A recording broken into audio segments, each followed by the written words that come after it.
We're back, baby! Welcome back to the channel, lads and ladies, and welcome back to Kika.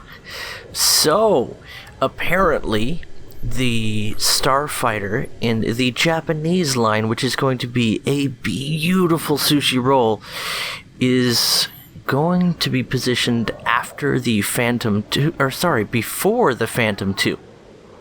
So, I'm availing myself of the opportunity to get up, windin' grindin' up on that pole, and when you see me pop my flaps, you already know I'm gonna flip upside down and go into the water. That happened.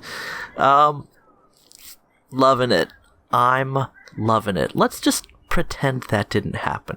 So for those of you that don't know, I've been getting more and more busy in my real job of being a full-time stay-at-home dad, and I've been spending a lot less time making videos, and as always, my dedication to you all is to spend more time making videos and less time editing videos. So enjoy the quality you've always come to expect with even less videos coming from my channel. It's just because life's getting busy.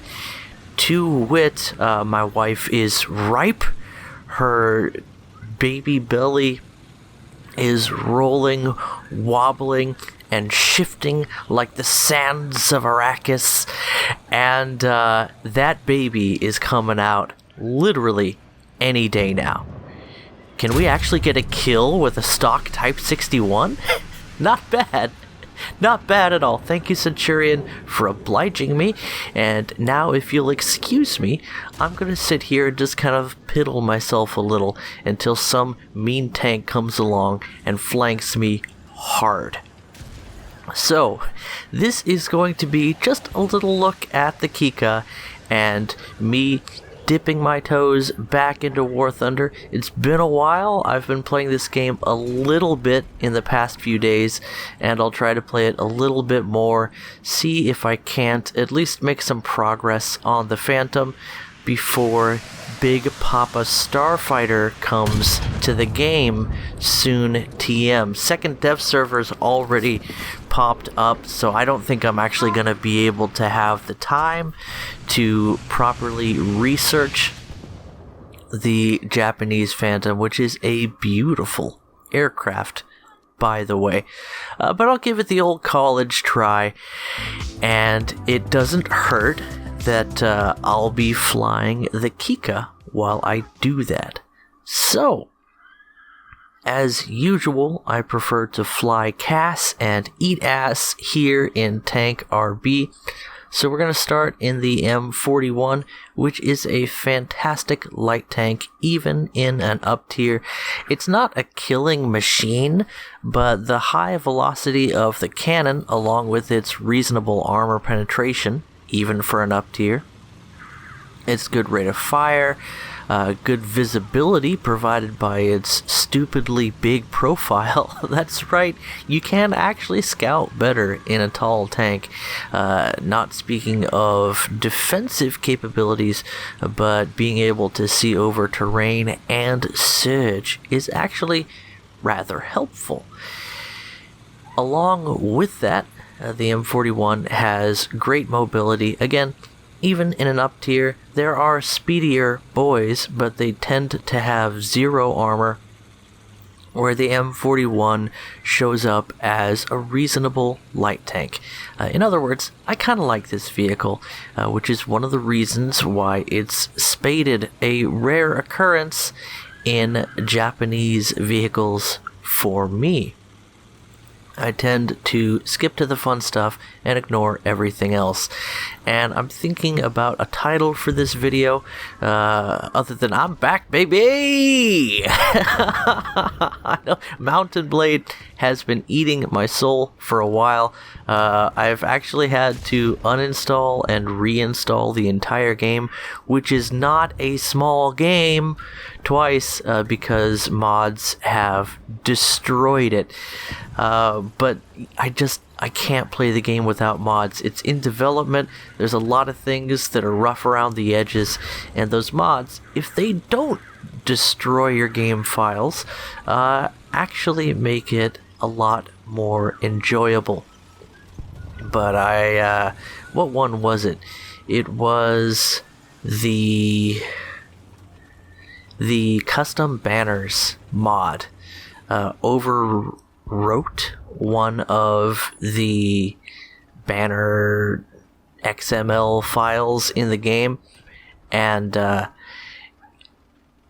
when the mod caused the game to crash, and I tried uninstalling the mod via whatever. Why am I talking about Bannerlord? This is War Thunder, lads and ladies, and we have already, have we not, captured a zone.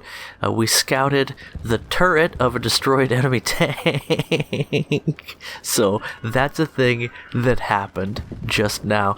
And we're sort of thinking about what to do next. Of course, our only real goal is to get into Kika, the beautiful, beautiful dolphin of the skies, and cause some havoc, get some research. So we're just gonna jump out of this thing. We do have enough spawn points to jump into Kika and bring Bombchan to school, so that's exactly what we're gonna do. On another day, I would go for the gold and just see how much damage I can deal in the M41, but we're actually grinding today, and we're on somewhat of a time crunch if we really want to unlock the Phantom in the next few days.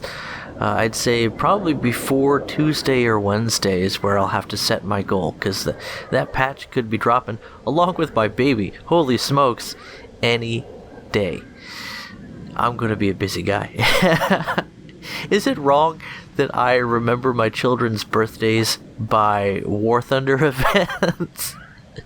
Brooklyn was born on April 1st. That's right, April Fool's, baby. And I keep telling you guys, oh, juicy targets, come here, turtle boy. Cowabunga.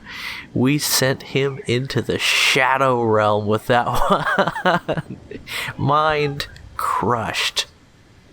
Always nice to pick up a second kill as well. Bombchan performing nicely today. I spot a dot in the distance, and I believe that's the enemy Mustang we saw earlier. He dropped his ordnance, and I think he's RTB. Odd behavior for a Mustang, but this is a significant up tier for the lad.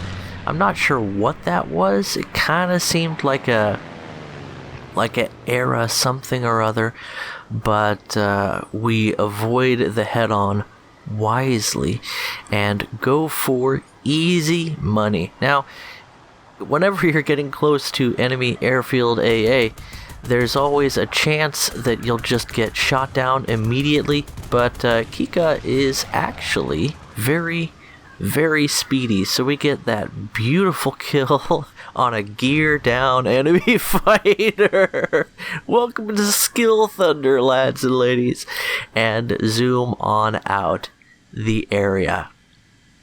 This is not going to be like my replay videos where I show you some amazing shenanigans, but I'm just dipping my toes back into War Thunder, getting my grind on, and I figured I would share a little bit of that experience with you all.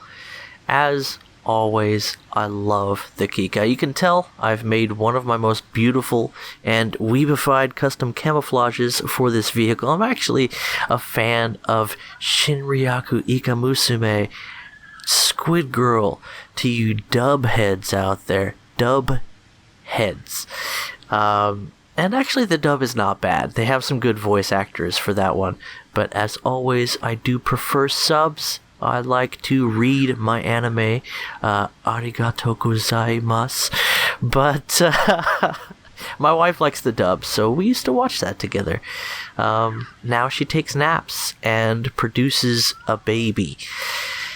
Coming soon. So, the Kika is one of those aircraft that is extremely reliable within its bounds and basically unable to excel outside of the most skilled hands because of its limitations. Bounds and limitations. And that makes it a very fun vehicle for me. I always feel like I could do better, but the 800 kilo bomb is just enough to pick up 1 or 2 ground kills with a reasonable level of reliability. The cannons are extremely effective, but their ammunition count is limited, along with their fire rate, making them something of a skill machine. And as you are about to see, the Kika is an absolute whale when it comes to maneuvering. It's really bad, but that's not what makes this aircraft fun. It is one of the fastest 6-7 aircraft in the game. It has fantastic acceleration. It's small, stealthy, and powerful. And all those combined. Is that what I think it is? Is that a Scorpion? Are we going to shoot down one of the most OP jets in the game, which is itself limited by certain factors, I tell you. But I'm kind of getting a little bit of a murder chub for this American premium right now, and we get the critical hit. That thing sucks when, I think I got his engines, and his maneuvers were definitely not going to save the day there. And that's pretty much where the action ends for this match. Again, just some fun flying in the skies in one of my favorite aircraft in the entire game. It's not overpowered, promise. But it's definitely one of those aircraft that has a very high skill ceiling, and at the same time, once you learn a few basic tricks, keep your speed up, be aware of your very poor maneuverability, and yet the stability of the aircraft is fairly good. It doesn't wobble too badly. It doesn't skid, wobble, jibe, or list, or twitch the way some aircraft do, pretending that they don't have a rudder at all.